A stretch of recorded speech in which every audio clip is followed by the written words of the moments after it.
L'année dernière, nous avons réalisé cette caisse à savon. Elle était atteinte d'un syndrome du deux roues, j'ai appelé comme ça, parce qu'à partir du moment où on tournait, elle faisait du deux roues. Donc on perdait un appui, ce qui faisait perdre de la maniabilité. Du coup, on essayait de reprendre l'équilibre et du coup, on perdait de la vitesse. Ce qui n'est pas recommandé lors d'une course. Du coup, nous avons imaginé que c'était à cause du centre de gravité qui était trop haut. Ici, il y a 65 cm de haut et ici 45, ce qui est quand même très haut. Du coup, nous avons pensé à baisser le bas de caisse, donc à la hauteur du moyeu d'une roue de vélo, pour éviter ce balancement lors des virages, et on maintiendra le châssis à plat. Dans un premier temps, nous avons réalisé un premier châssis qui nous a permis de visualiser les tailles réelles de ce dernier. Et après validation, nous avons réalisé un second châssis qui lui sera dans un autre type de bois qui se trouve déjà être traité contre l'environnement et qui, pour respecter l'une de nos principales fonctions, garantir l'innocuité, possède déjà des congés sur ses arêtes.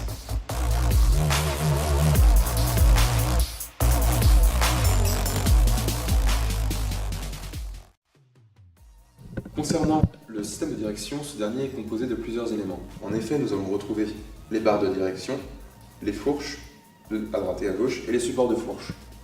Pour réaliser la liaison entre la fourche et le support de fourche, nous réutilisons les cadres fournis avec la fourche.